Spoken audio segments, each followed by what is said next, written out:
Kayaknya Jocelyn belum puas share news ya.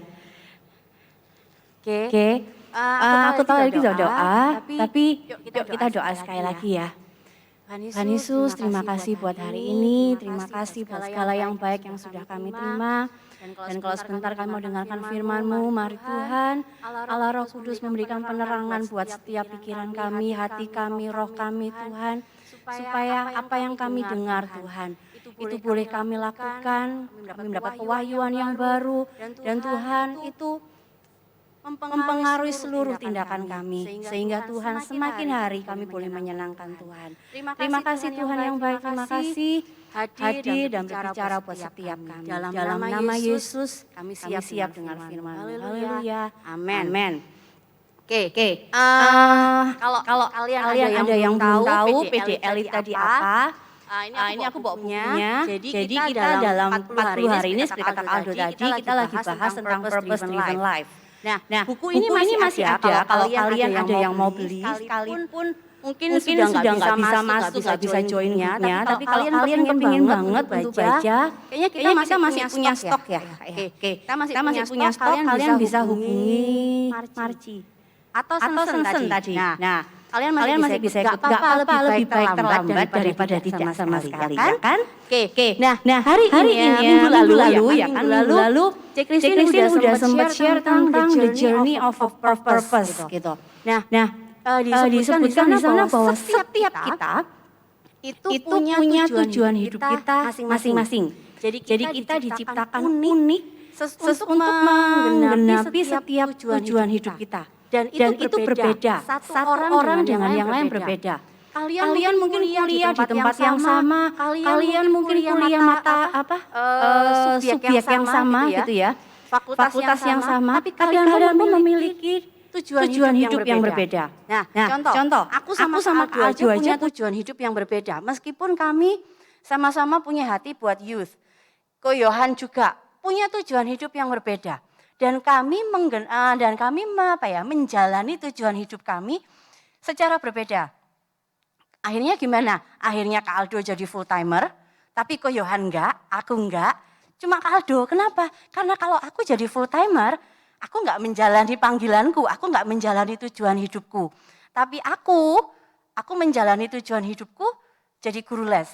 Nah, Ko Yohan beda lagi, dia di marketplace gitu. Jadi meskipun kami punya kerinduan yang sama, tapi tujuan hidup kami berbeda. Dan itu mempengaruhi jalan yang kami tempuh. Mempengaruhi setiap tindakan yang keputusan-keputusan yang kami ambil. Nggak mungkin nih kalau misalnya, aduh enak ya Kak Aldo ya, aduh enak ya, aku tak jadi full timer juga gitu. Malah mungkin aku jadi kehilangan diriku gitu loh. Aku mungkin jadi nggak dapat nggak menjalani tujuan hidupku. Begitu juga Ko Yohan. Kalau Ko Yohan misalnya, wah aku capek, aku di marketplace, aku mau ngelesi aja kayak Jenny gitu. Malah buyar mungkin jadinya. Karena Tuhan tempatkan dia di sana untuk jadi berkat di sana. Untuk apa? Untuk mungkin dia tujuan hidupnya adalah untuk bertemu dengan orang-orang marketplace, membantu mereka, mengencourage mereka. Nah, kita punya tujuan hidup yang berbeda. Jadi setiap kita ini, meskipun kalian siblings gitu ya, kakak adik gitu, kalian tetap punya tujuan hidup yang berbeda. Jadi jangan pernah pinjam baju orang lain untuk kamu pakai. Jadi jangan pernah berharap bahwa orang ini lebih keren, aku mau jadi kayak dia. Nah itu kita belajar minggu lalu, oke? The journey of a purpose. Nah tapi mungkin kadang kalian mikir, lah terus cari tujuan hidupnya gimana? Apa sih? Apa tujuan hidupku? Aku sekarang masih SMP. Mungkin ada yang udah kerja, ada yang kuliah. Terus tujuan hidupku apa? Gitu loh. Seperti kata Christine kemarin ya, semua yang diciptakan itu yang paling ngerti, itu adalah si penciptanya. Jadi kalau kita mau tahu tujuan hidup kita harus balik lagi tanya sama Tuhan, tujuan hidupku apa? Oke. Jadi nggak bisa nih kalau misalnya kayak checklist gitu ya. Oke, apakah kamu suka ini? Ya. Apakah kamu suka ini? Ya. Apakah kamu suka gini? Ya. Oh berarti tujuan hidupmu gini gitu. Nggak bisa. Karena meskipun kita punya checklist yang sama, kita punya tujuan hidup yang berbeda. Jadi mau nggak mau ini ya, kita harus balik lagi tanya sama Tuhan, tujuan hidupku apa Tuhan? Apa yang Tuhan mau dalam hidupku? Nah itu tadi yang sedang dibahas sama Sensen. Gimana caranya kita harus jadi sahabatnya Tuhan supaya kita tahu tujuan hidup kita.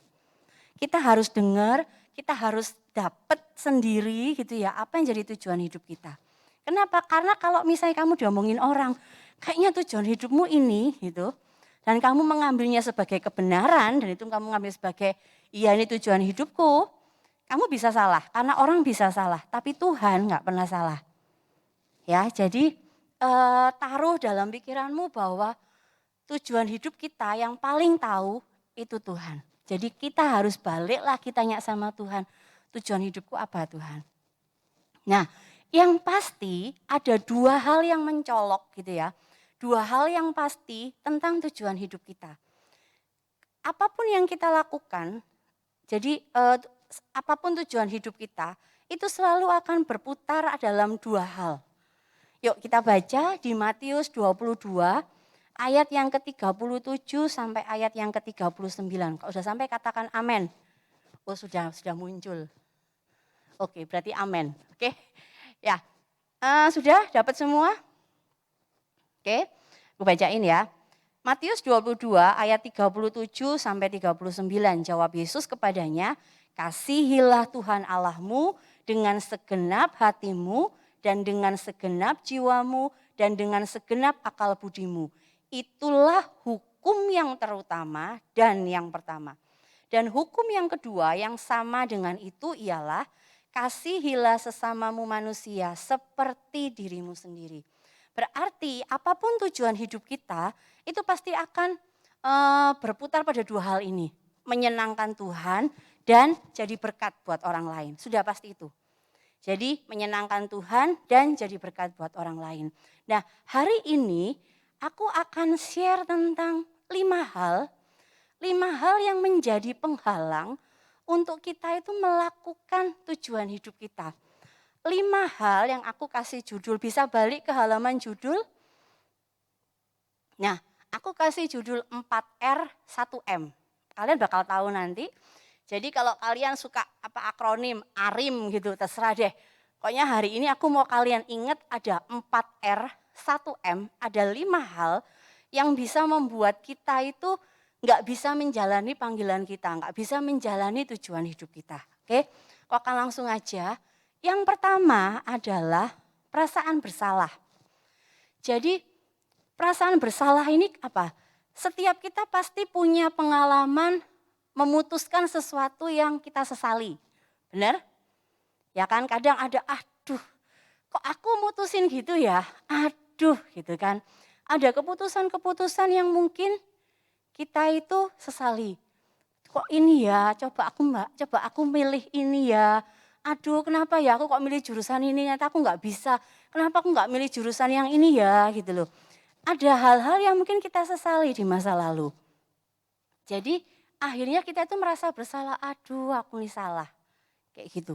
Nah atau mungkin juga kita itu melakukan kesalahan-kesalahan di masa lalu, melakukan dosa di masa lalu yang membuat kita itu jadi jadi tertawan dengan masa lalu kita. Kita kalau ke gereja jadi ngerasa nggak safe lagi, aduh aku malu aku sama temanku, aduh aku malu aku sama Tuhan, kayaknya nggak layak aku sudah buat dosa. Perasaan-perasaan bersalah gitu loh. Nah hal-hal ini, perasaan bersalah ini seringkali membuat kita itu nggak bisa maju. Kenapa? Karena kita jadi ketarik, aduh aku merasa bersalah. Setiap kali kita mau masuk itu kayak, aduh aku merasa bersalah, ketarik lagi. Jadi kita lihat, aduh. Gitu. Makanya aku bikin PPT ini, aku buat yang backgroundnya pagar gitu ya. Kenapa? Karena perasaan bersalah itu seperti pagar yang ada di depan kita, yang itu membuat kita nggak bisa maju. Kita tertahan gitu loh. Jadi akhirnya apa? Kita nggak bisa berfungsi maksimal. Kita nggak bisa lagi untuk menjalani tujuan hidup kita dengan maksimal. Kenapa? Karena ada perasaan bersalah tadi. Aduh aku salah. Aduh kenapa ya kok gitu. Aduh. Jadi akhirnya kita itu nggak bisa maju. Cuma satu ini tapi kayak jalan di tempat. Satu, perasaan bersalah, rasa bersalah. Yang kedua, rasa sakit hati dan marah. Kadang kalau kita nggak bisa pungkiri bahwa kita bisa bertemu dengan orang-orang yang menyakiti kita, ya kan? Mungkin orang tua, mungkin sahabat, mungkin kakak adikmu gitu kan, mungkin pacarmu, mungkin temanmu gitu. Kita bisa tersakiti, kita nggak ada yang apa istilahnya kayak orang itu hurt proof gitu ya, kayak waterproof gitu. Kebal, nggak akan tersakiti meskipun kita itu diejek lah atau kita itu dikata-katain gitu. Aku nggak mungkin sakit hati gitu. Atau kamu mungkin diperlakukan tidak adil gitu. Aku nggak akan sakit hati. Kayaknya nggak mungkin, berarti kamu nggak punya emosi gitu loh malahan gitu kan. Kalau kita normal, kita kan merasa sakit hati. Kenapa? Karena biasanya siapa sih yang paling membuat kita sakit hati parah itu siapa sih? Orang terdekat. Kenapa? Karena kita udah trust banget sama dia. Kita mengharapkan bahwa dia mengasihi kita, bahwa dia akan melindungi kita, bahwa dia akan memperhatikan kita, bahwa dia bisa kita percaya seumur hidup kita. Tiba-tiba nyakiti kita. Bisa jadi orang tuamu. Dan itu sakit biasanya. Itu sakit dan kamu sebenarnya pengen marah. Atau mungkin juga kamu dilecehkan orang asing kamu nggak kenal. Kamu sakit hati, kamu marah, gitu kan. Nah, perasaan sakit hati dan marah ini harusnya bisa bisa dikendalikan dengan baik. Kita harus curhat, paling enggak ya, kita harus curhat. Enggak bisa ditahan gitu, karena ada 3 tipe orang. Yang pertama itu nahan, repress. Sudah itu enggak terjadi gitu. Dia nge-repress. Dan outcome-nya ada 2, jadi ada dua tipe. Yang satu bisa depresi, akhirnya bisa jadi gila gitu kan. Yang kedua, dia bisa flight mode. Artinya apa? Sudahlah, anggap aja nggak pernah terjadi. Sudahlah, anggap aja itu kayak mimpi sudah. Wes nggak usah dipikir, jalan lagi. Jadi kayaknya di luar happy-happy aja. Wah, ketemu temannya, wah seru gitu. Kayaknya nggak ada masalah, tapi sebenarnya dia lagi repress sesuatu di dalam hati. Dan ini bukan hal yang baik. Rasa sakit hati, rasa marah yang kamu repress, itu akan ada saatnya itu keluar dan itu menjadi emosi yang negatif. Kamu bisa marah, makanya kenapa ada orang yang kayaknya biasa-biasa, baik-baik, tiba-tiba mungkin diberita membunuh orang gitu. Kenapa? Karena dia punya sakit hati yang dipendem terus. Waktu itu keluar, wah itu bakal bahaya banget. Jadi aku encourage kalian buat kalian punya teman dekat buat curhat. Harus ada. Supaya apa? Supaya paling enggak kalian enggak nyimpen sendiri. Aku ngobrol sama Tuhan Kak. Iya bagus gitu loh. Tapi kita itu perlu ngobrol sama orang yang kelihatan. Kenapa? Supaya kita itu kayak apa ya, kita membuka diri. Kita membuka diri sama Tuhan itu gampang. Tapi ketika kita harus membuka diri kepada orang lain dan menceritakan bagian yang memalukan dari hidup kita, itu butuh keberanian. Tapi ketika kamu bercerita itu, kamu sedang menjalani proses penyembuhan. Proses pemulihanmu itu sedang dimulai. Nah, itu tipe kedua. Tipe pertama. Tipe kedua, orang yang meledak-ledak. Jadi sakit hati, tunjuk orang, marah gitu. Sukanya cari masalah, kasar dia itu, jahat. Suka maki kalau ngomong gitu, tapi jahat banget. Jadi orang itu, ketemu dia itu gak mau gitu. Ada orang yang seperti itu. Nah, orang-orang yang seperti ini bisa jadi juga mereka orang-orang yang punya sakit hati dan kemarahan yang mereka nggak tahu sebenarnya. Karena mereka nggak bisa mengelolanya dengan baik, jadi akhirnya gini, sebelum kamu menyakiti aku sakiti kamu dulu, gitu. Nah, kemarin tuh aku sempat dengar cerita dari temanku, jadi temanku ini punya anak SD kelas 5 ini. Jadi mereka bikin project gitu kan, mereka bikin project sekolah gitu. Terus berkelompok 5 atau 6 orang gitu. Nah, si anaknya temanku ini tipe yang baik hati. Jadi teman-temannya itu rada males gitu loh. Project udah dibagi tugas, kamu harus bagi ini ya, kamu kerjain ini, iya. Tapi hampir sampai 2 Hamin 2 itu belum selesai. Jadi mamanya dong yang bingung, lah ini gimana ini Hamin 2 belum selesai proyekmu ini.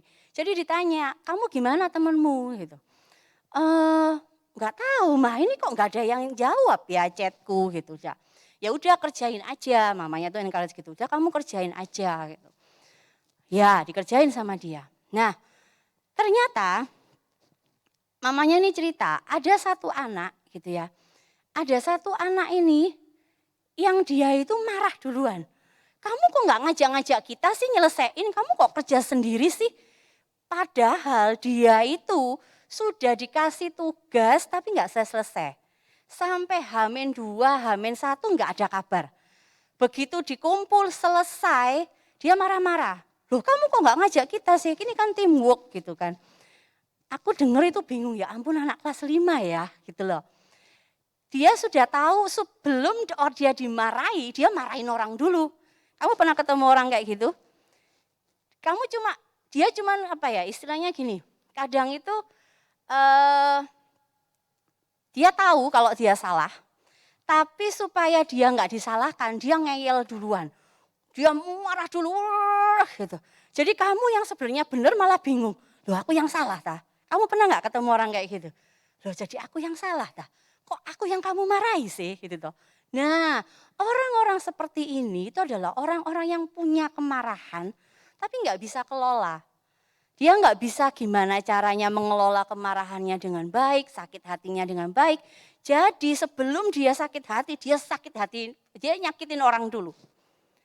Kadang ada yang seperti itu. Jadi kalau kamu ketemu orang-orang yang kayak gitu, kamu langsung kepikir, wah orang ini punya kemarahan terpendam gitu ya.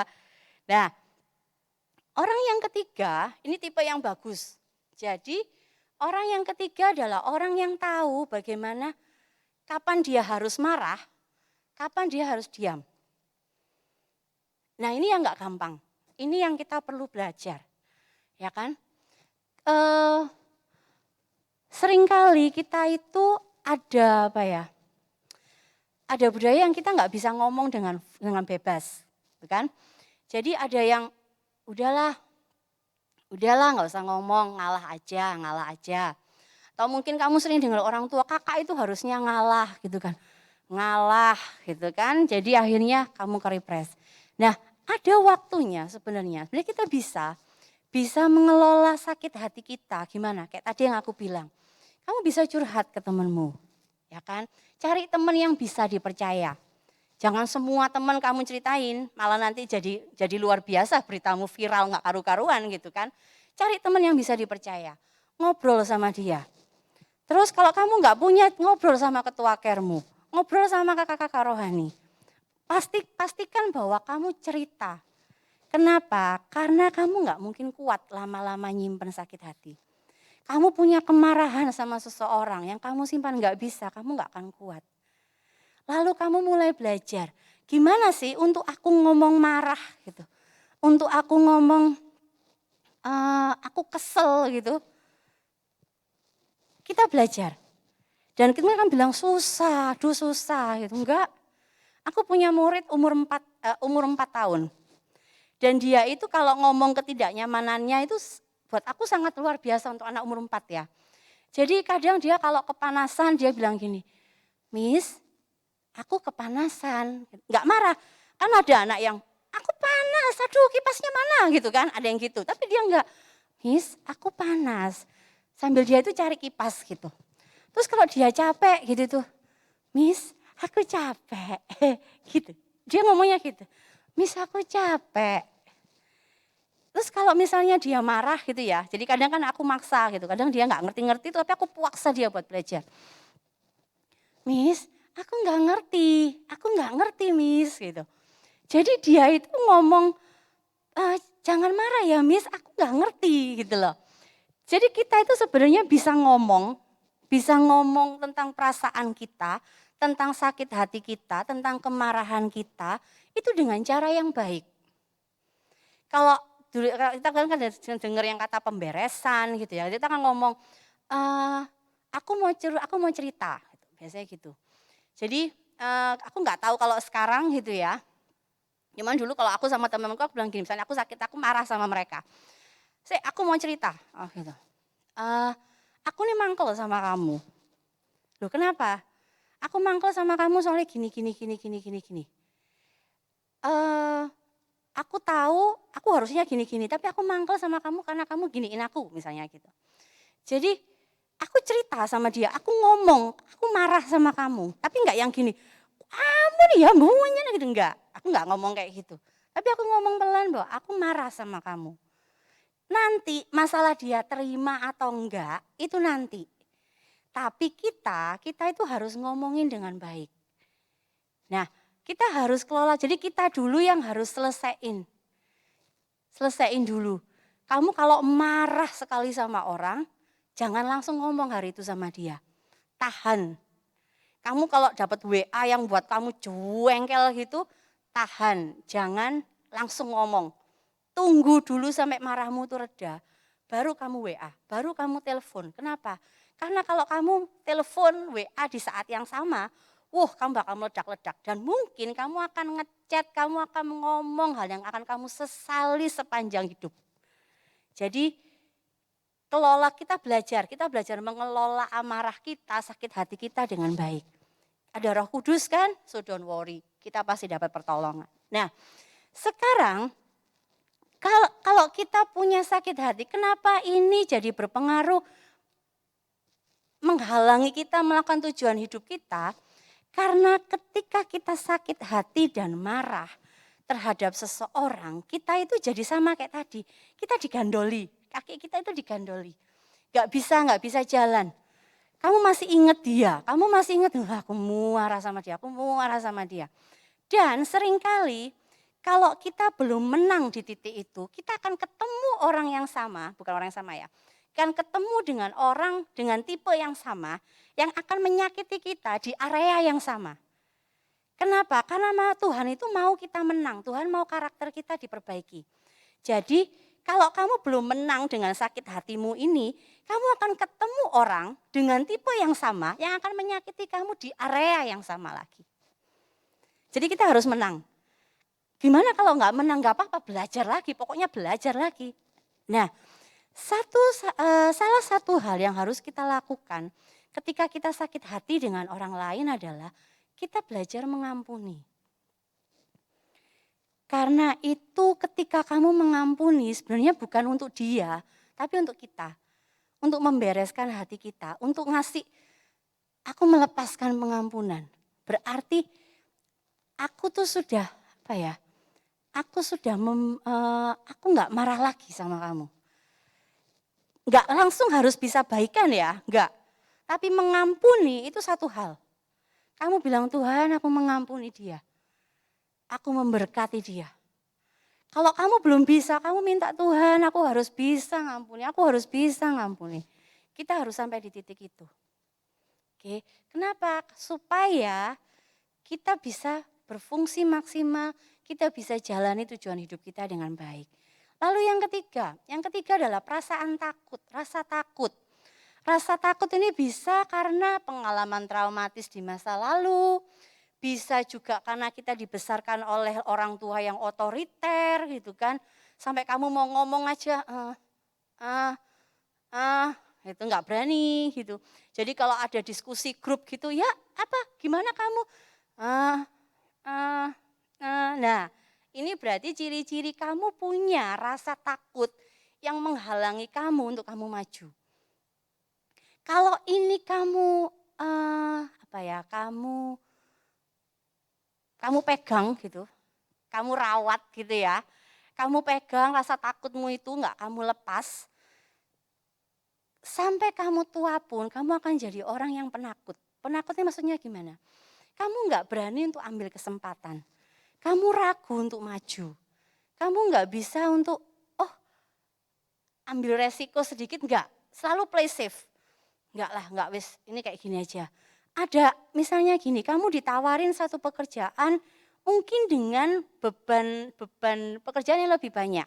Dengan mungkin resiko yang lebih besar juga gitu. Kamu enggak berani, enggak udah, enggak wis, enggak. Nanti malah aku gagal. Perasaan takut yang kamu simpan itu akan membuat kamu mungkin jadi takut gagal. Kamu jadi takut maju, kamu jadi enggak berani untuk ambil kesempatan kayak gitu. Bukan berarti aku ngajarin kalian untuk enggak berhikmat ya, terobos saja wis, enggak berdoa, enggak dipikir, terobos saja. Bukan gitu juga gitu loh. Tapi kita tahu kita enggak bukan jadi orang yang tetap di situ aja play safe aja, ngerti ya maksudku ya. Jadi enggak berani untuk maju, enggak berani untuk ambil resiko. Contoh, ada orang yang karena saking takut gagalnya, dia enggak memulai apa-apa. Ada orang yang mungkin karena dia takut, aduh nanti bakal soro aku nanti ke depan. Dia malah enggak mau kerja apa-apa akhirnya. Jadi akhirnya udah lebih baik gini aja, wes lah nyaman gini, enak kayak gini. Nah akhirnya apa? Kita enggak melihat janji Tuhan di depan yang luar biasa. Kita enggak berani untuk berfungsi maksimal untuk hidup kita. Kita enggak bisa memuliakan Tuhan dengan hidup kita sepenuhnya. Karena kita punya perasaan takut. Yang keempat, ini yang selalu sering kita hadapi. Meskipun kita udah gede, bahkan sampai orang tua pun kita bakal ngalami yang satu ini. Rasa ingin dihargai. Siapa sih manusia yang gak ingin dihargai? Benar? Dari anak bayi sampai kakek nenek, semua ingin dihargai. Semua ingin diakui keberadaannya. Semua ingin dengar pujian, wah kamu hebat ya, wah kamu luar biasa ya. Anak punya harapan bahwa dia akan dihargai oleh orang tua. Kalian sebagai anak, kita sebagai anak, kita mungkin punya pengharapan orang tuamu bakal ngomong ke temennya bangga, anakku ini luar biasa loh. Bukan dengar, wah wis anakku ini siang ngono iku wis gitu.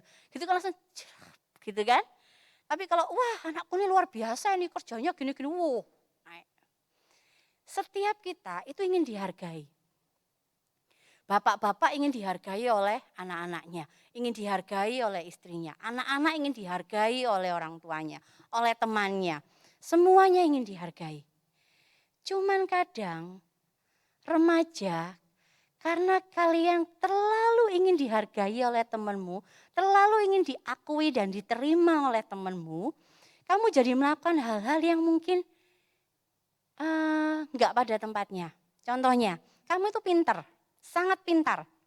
Tapi karena kamu tuh lagi berteman dengan anak-anak keren di kelasmu yang mungkin enggak terlalu pintar gitu kan. Dan mereka itu selalu ngolok-ngolok mereka yang kutu buku, yang apa. Kamu jadi waduh, kalau mereka tahu aku pintar, nanti aku enggak jadi temenin mereka. Waduh enggak wis. Jadi kamu pura-pura dapat nilai jelek. Pura-pura enggak bisa, padahal wah kamu jenius.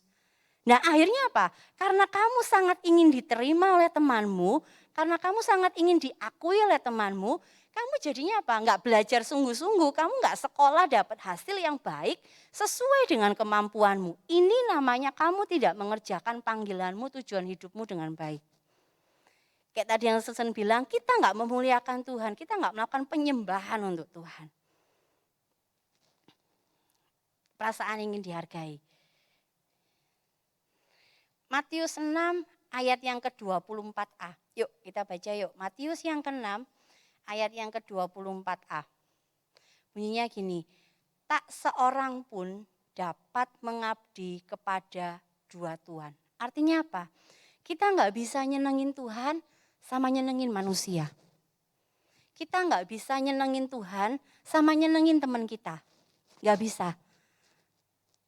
Kalau misalnya nih orang tuamu kepingin, kamu harus jadi dokter. Kamu merasa, aku nih kayaknya nggak cocok jadi dokter. Aku nih kayaknya cocok jadi teknik di teknik. Tapi karena kamu pengen nyenengin orang tua, ya udahlah aku masuk ke dokteran. Akhirnya apa? Kamu belajar ya seadanya gitu ya, wis pokoknya lulus. Terus nanti kamu jadi dokter juga ogah-ogahan gitu. Lagi kan kamu nggak maksimal. Karena kamu pengen nyenengin orang tua. Bukan berarti kita nggak perlu nyenengin orang tua ya. Tapi ketika itu benar-benar kamu merasa bukan panggilanmu, bukan tujuan hidupmu, kamu harus belajar untuk ngomong. Dengan cara yang baik, minta hikmat sama Tuhan, gimana kamu bisa ngomong.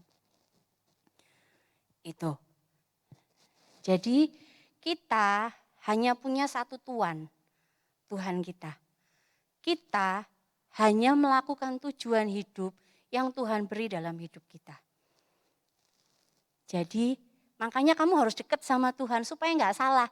Siapa tahu juga apa yang misalnya orang tuamu tadi omongin, kasih pandangan, kasih alternatif, itu mungkin juga salah satunya adalah tujuan hidupmu gitu loh.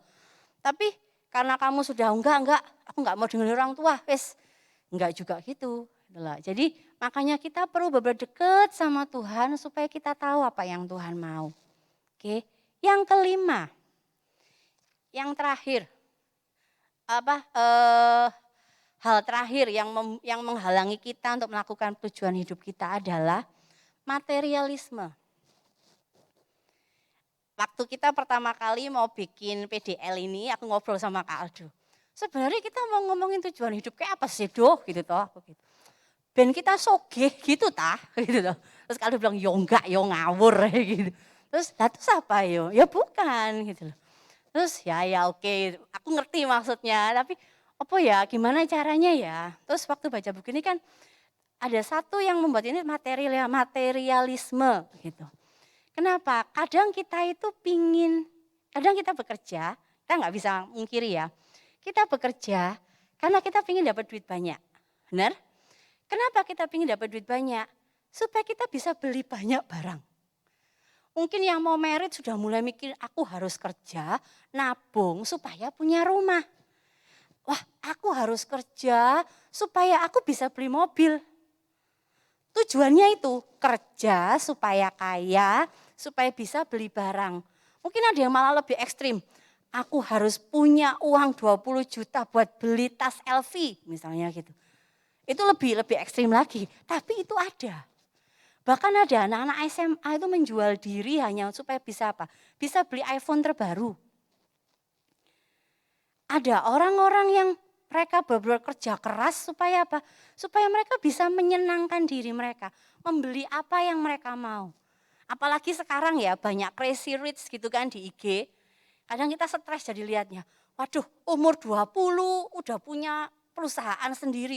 Umur 30 sudah punya jet gitu kan. Lah aku umur 30 kok belum ya? Mateng aku, telat aku ini gitu. Aduh aku enggak berguna, aku enggak sukses ini.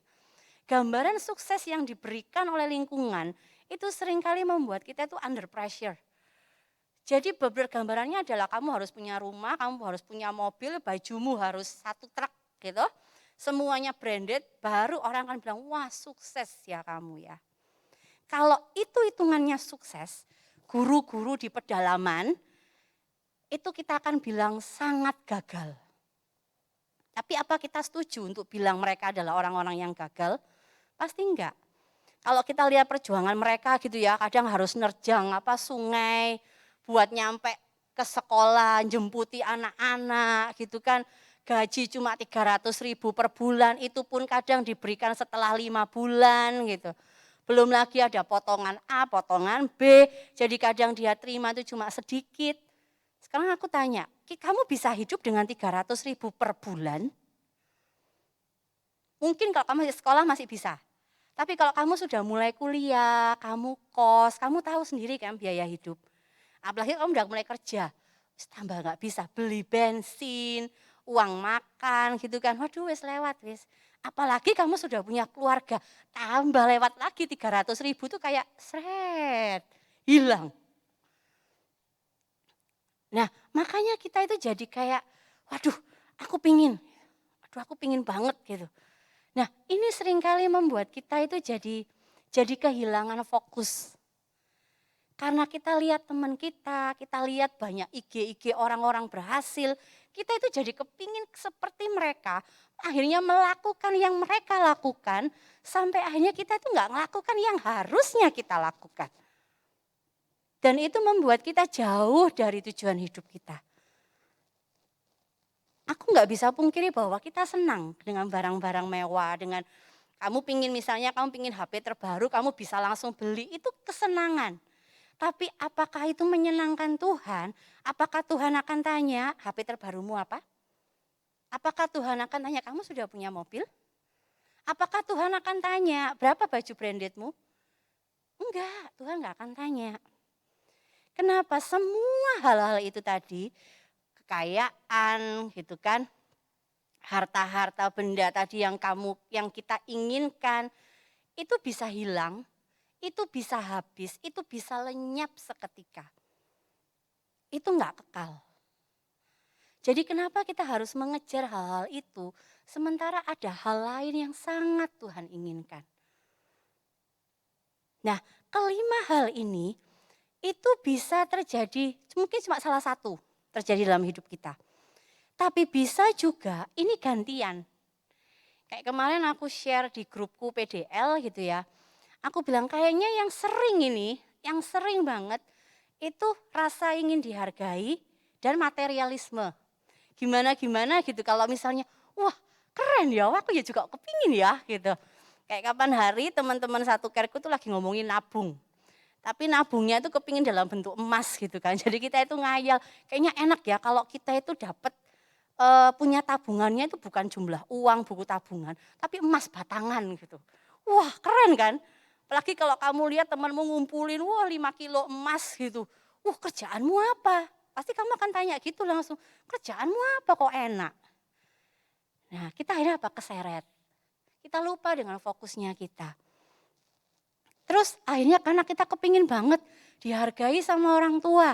Jadinya kita itu bener-bener ngelakuin semua. Oh ya, ini supaya papa seneng, supaya mama seneng. Aku lakuin ini terus gitu. Atau temenmu supaya temanku seneng gitu. Kamu gak akan pernah bisa menyenangkan orang 100%. Karena orang tuh pada dasarnya sukar untuk disenangkan, sukar untuk dipuaskan. Dan termasuk kita ini susah untuk dipuaskan. Makanya kita itu harus benar-benar hati-hati dengan yang namanya materialisme. Kenapa? Karena sekali kita kepingin sesuatu, contoh ya, kamu kepingin beli sepeda motor. Aku pengen beli sepeda motor terbaru. Terus ada mobil lewat nih, gitu kan. Waduh Pajero terbaru. Aku pengen itu kejar itu. Dapat nih, ada Alphard lewat. Waduh enak ya Alphard ya. Terus udah dapat nih beli. Terus kamu lihat trailer lewat. Wah enak ya punya perusahaan trailer ya. Ngerti gak sih kepingin terus gitu loh. Sekarang manusia itu susah untuk dipuaskan. Sekali kamu ngikuti, kamu akan terjebak di situ. Kemarin itu ada temen lagi curhat gitu ya. Lagi curhat, sorry ya contohku kalau hari ini anak-anak gitu ya. Karena ya itu yang lagi aku hadapi dalam seminggu ini gitu loh. Jadi kemarin waktu siapin khotbah, temanku telepon dan dia cerita, aku mau curhat gitu. Dia cerita kalau anaknya dia itu ternyata special needs gitu. Dan dia itu merasa bersalah sekali, dia bilang aku tuh merasa bersalah karena kenapa aku gak aware dengan tanda-tandanya. Kok aku bisa miss ya, dia bilang gitu.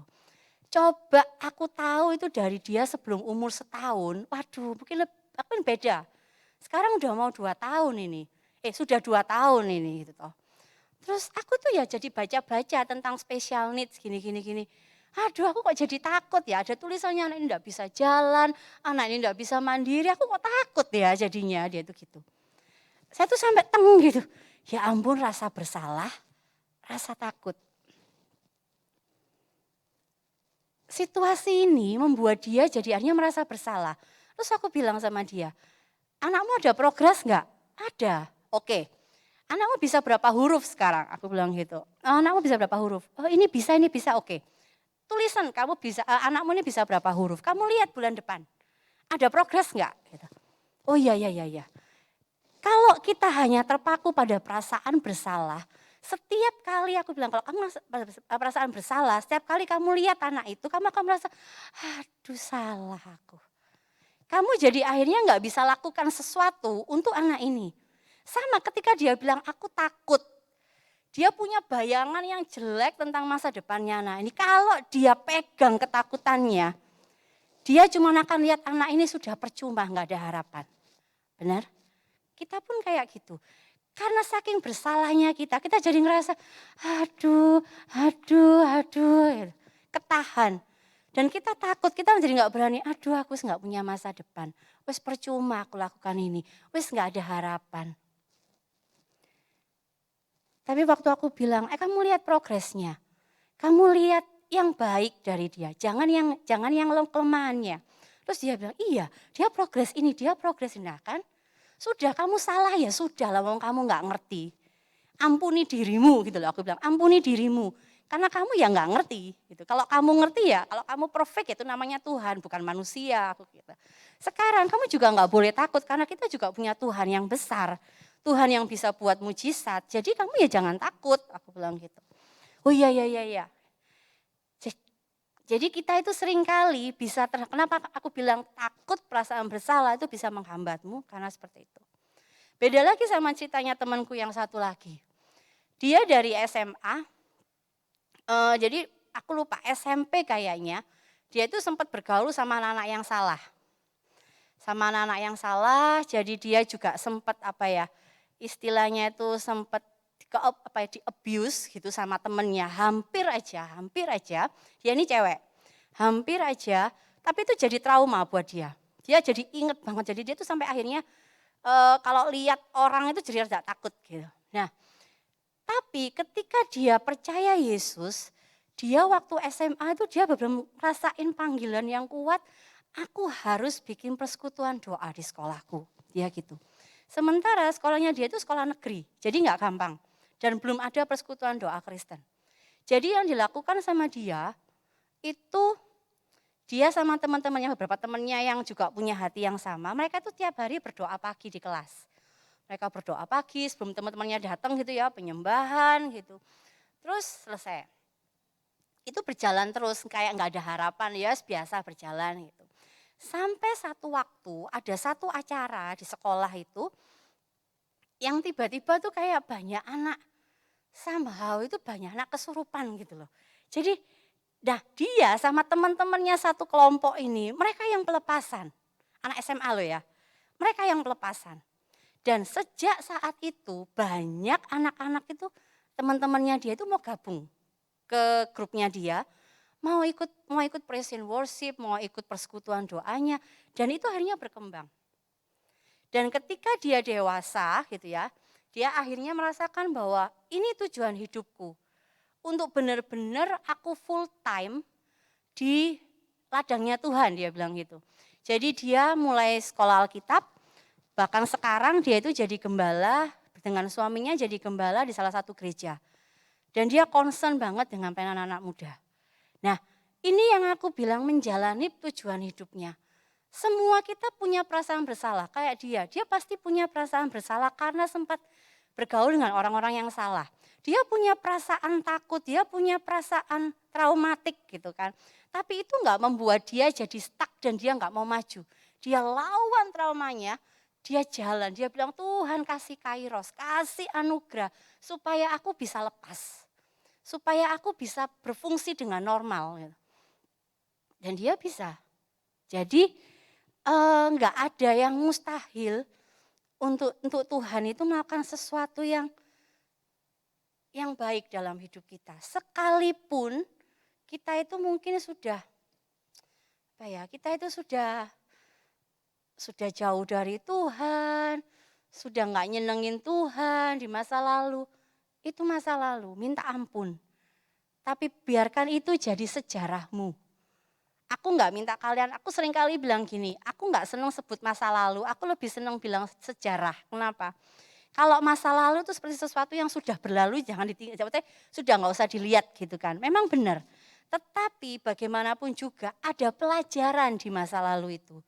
Jadi aku lebih senang bilang itu sejarahku. Apa yang baik, apa yang jelek, itu sejarahku. Tapi aku nggak mau biarkan apa yang jelek di masa lalu itu mengikat aku sampai aku nggak bisa jalan. Jadi, ayo kita bareng-bareng yuk. Dan kita harus selalu aware, benar-benar aware. Kalau sekarang kamu merasakan kamu benar-benar fokus dengan Tuhan, kamu dekat sama Tuhan, kamu menjalani tujuan hidupmu, itu bagus. Tapi bukan berarti kamu nggak akan pernah jatuh dalam 5 hal ini tadi. Rasa bersalah, rasa sakit hati dan marah, rasa takut, rasa ingin dihargai, dan materialisme. 4R, 1M. Belum tentu kita itu nggak akan jatuh di situ. Kenapa? Karena iblis itu selalu mencari celahnya kita. Dan dia nggak puas sebelum bisa jatuhin kita. Hari ini kamu menang, dia akan tunggu sampai kamu lemah. Dan dia akan buat kamu jatuh. Jadi benar-benar kamu harus aware. Sekalipun kita jatuh gitu ya. Balik lagi ke Tuhan, jangan malah mundur. Balik sama Tuhan, minta Tuhan tolong. Supaya apa? Supaya kita tetap bisa menjalani tujuan hidup kita. Yuk aku ajak semuanya untuk bangkit berdiri.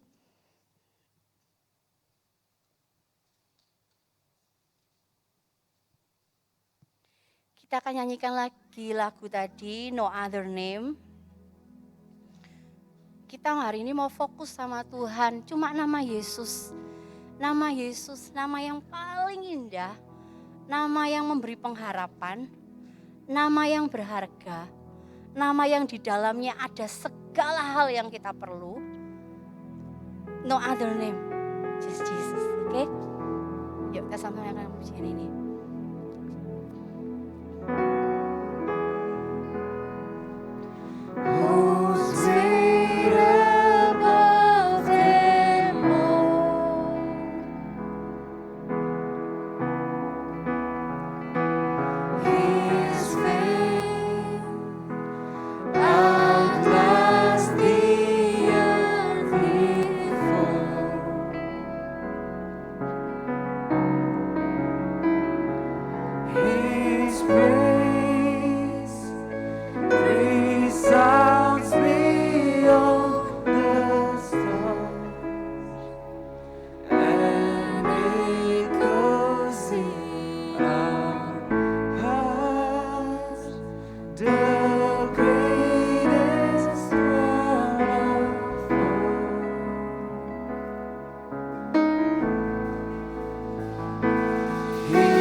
Defeated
and earth sing. Holy is the name. Holy is the name of Jesus. Jesus, Jesus. The earth will shake and tremble before Him. Chains will break as heaven and earth sing. Holy is the name. Holy is the name of Jesus. Jesus, Jesus. The earth will shake and tremble before Him. Chains will break as heaven and earth sing. Holy is the name. Holy is the name of Jesus. Jesus, Jesus. Come arise. See the King has come. Light of the world reaching out for us. There is no other name. There is no other name. Jesus Christ our God. Oh, sing high, undefeated one. Mountains bow down as we live in love. There is no other name. There is no other name. Jesus Christ our God.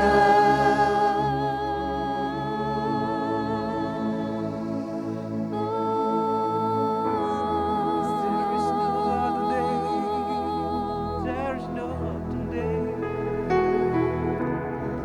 Jesus will reign.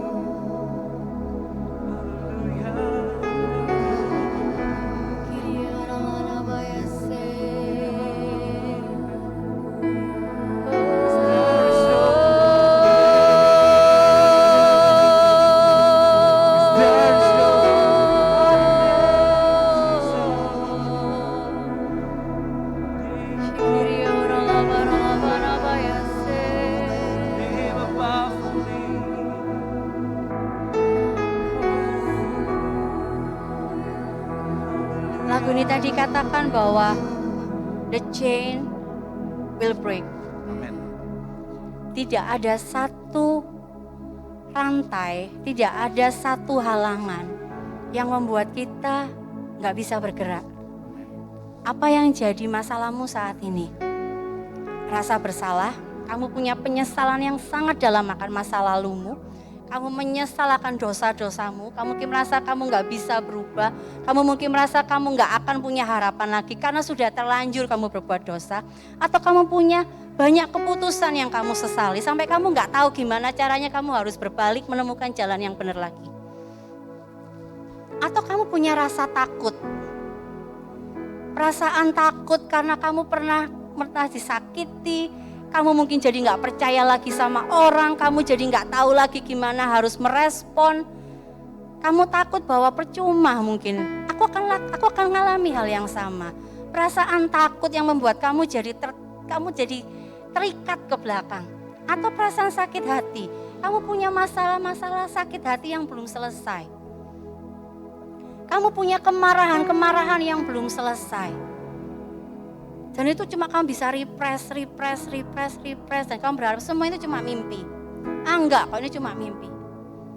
Tapi aku mau bilang, kalau itu belum selesai, itu belum selesai. Dan kalau itu belum selesai, iblis akan terus pakai itu untuk jadi celah jatuhin kamu. Jadi harus selesai. Tapi aku tahu itu butuh waktu. Jadi please, kalau kalian ada yang ngalami sakit hati, kalian yang ngalami marah, kalian mungkin ngerasa disakiti oleh orang tua, oleh teman-temanmu, pacarmu mungkin, orang yang kamu kasihi, please cari pertolongan. Please curhat sama temanmu, please curhat sama kakak kermu, please curhat sama kakak-kakak rohani. Please, kenapa? supaya kamu nggak jadi kerdil, supaya kamu jadi nggak, karena perasaan takut, perasaan bersalah, perasaan sakit hati, perasaan marah, itu seperti sabotase dalam hidupmu, supaya kamu nggak bisa maju. Atau kamu mungkin saat ini berjuang untuk nyenengin orang tua, kamu kerja keras, kamu kuliah, tapi seperti kayaknya nggak pernah cukup. Orang tuamu nggak pernah muji kamu, orang tuamu nggak pernah bilang, wah I'm so proud of you. Malah cuman, gitu toh, gitu ya. Dan kamu selalu merasa bahwa percuma aku lakuin semua. Aku kerja keras gak ada hasilnya, percuma. Aku mau bilang enggak, karena Tuhan belum selesai dengan kamu. Karena Tuhan selalu melihat kamu dan kamu itu kesayangannya. Setiap hal detail yang kamu kerjakan Tuhan pay attention banget. Bahkan hanya dengan melihatmu tidur aja Tuhan tuh seneng banget. Jadi belum selesai Tuhan dengan kamu.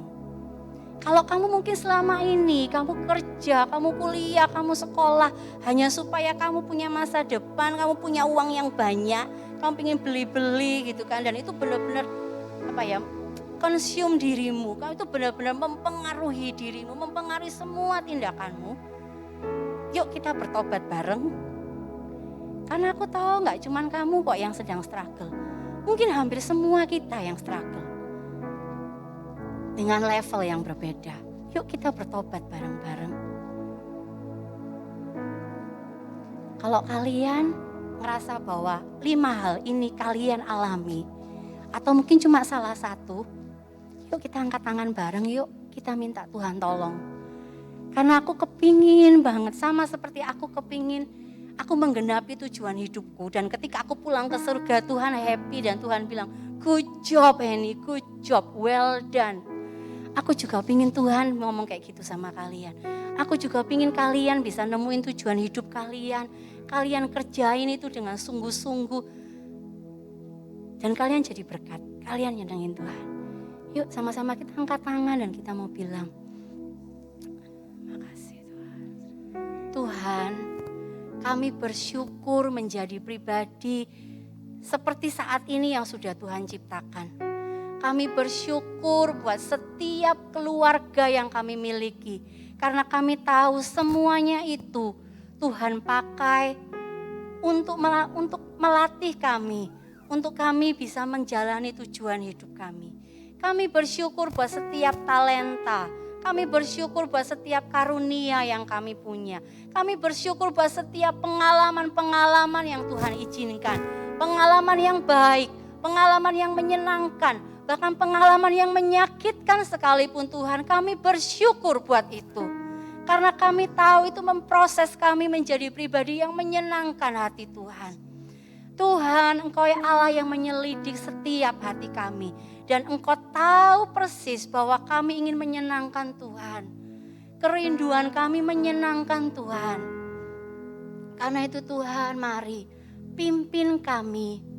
Pimpin kami langkah demi langkah untuk kami bisa tahu tujuan hidup kami. Untuk kami bisa menjalaninya sesuai dengan mau-Mu. Untuk kami bisa mengarahkan pandangan kami kepada Kristus. Untuk kami bisa berpusat kepada Kristus. Dan bukan kepada perasaan bersalah, ingin dihargai. Segala harta benda, Tuhan, kekayaan. Tuhan, kalau saat ini mungkin kami terjebak dengan masa lalu. Kami punya rasa bersalah yang menghambat kami untuk maju. Kami punya pengalaman traumatis sehingga kami takut untuk maju Tuhan. Atau mungkin kami punya sakit hati, kemarahan. Yang mungkin Tuhan itu selalu membuat kami untuk gak bisa maju untuk melayani Tuhan. Untuk melakukan tujuan hidup kami, panggilan hidup kami. Tuhan, sembuhkan kami. Pulihkan kami. Karalabanapayasik, kirialalabayata karalabanapayasik. Sembuhkan kami Tuhan. Bekerjalah sampai kedalaman roh kami. Hati kami yang terluka, berikan kami hati yang baru Tuhan. Hati kami yang mungkin Tuhan sudah tercerai berai Tuhan. Mungkin pecah Tuhan, berikan hati yang baru. Karana batakara labana batakara labayase. Pemulihan-Mu buat kami Tuhan.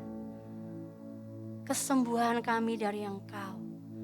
Karena itu Tuhan, mari jamah setiap kami. Bahkan kalau ada Tuhan, sisi yang mungkin kami nggak tahu, rasa marah yang mungkin kami nggak tahu, sakit hati yang mungkin kami sudah lupa Tuhan. Atau mungkin ada perasaan takut yang kami tidak sadar selama ini. Perasaan bersalah yang mungkin kami tidak sadar. Tuhan, ingatkan kami itu dan tolong kami untuk menang. Mari Tuhan, mari. Sungguh kami mau menyenangkan hati Tuhan.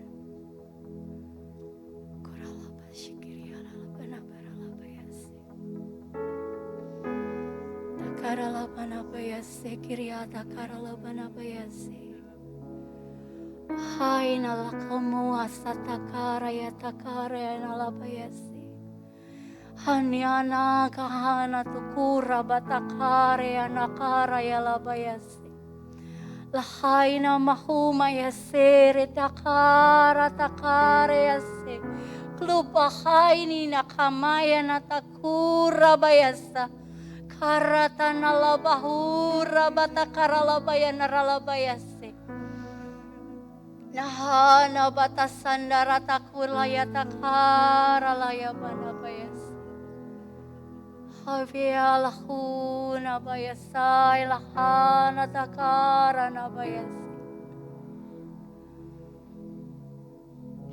Dikiri anakara ya nakara ya naralabayase.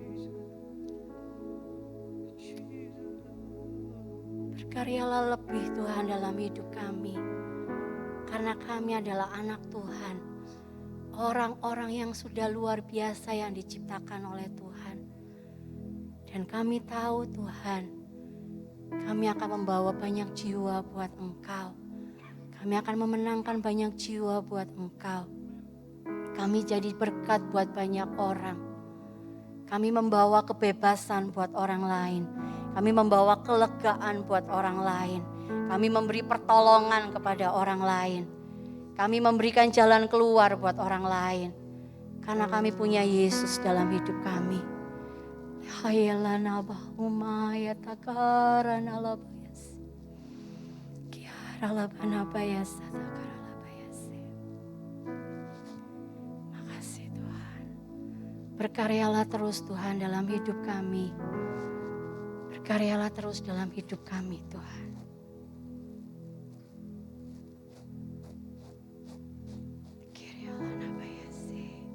Terima kasih Tuhan, terima kasih.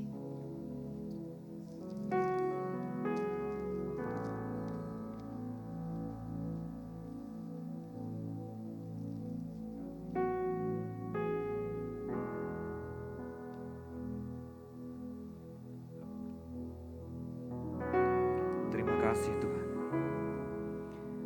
Kami mengucap syukur buat hari yang luar biasa, buat minggu yang luar biasa ini Tuhan.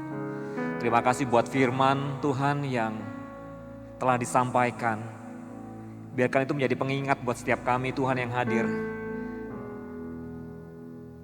Ada hal-hal yang harus kami bereskan sebelum kami bisa mengerti tujuan yang Engkau inginkan buat setiap kami di dalam kehidupan kami untuk kami bisa jalani Tuhan. Mungkin hari-hari ini kami terus mencoba untuk mencarinya tapi tidak ketemu Tuhan. Atau mungkin kami tidak mendengar apapun dari Engkau. Tapi hari ini Tuhan, siang hari ini Tuhan, Engkau mengingatkan kami kembali dengan firman-Mu Tuhan. Kami mengucap syukur buat itu Tuhan. Biarlah pesan firman Tuhan ini menjadi reminder buat setiap kami, pengingat buat setiap kami untuk mungkin ada hal-hal yang perlu kami bereskan Tuhan. Sebelum kami siap untuk menggenapi setiap rencana dan tujuan-Mu atas setiap kehidupan kami.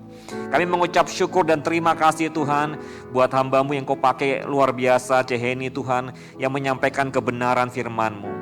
Berkati hamba-Mu ini Tuhan, pakai hidupnya semakin hari semakin luar biasa. Apapun yang dia kerjakan dengan tangannya Engkau berhasil dan beruntung Tuhan. Engkau bawa dia kemanapun dia berada Tuhan.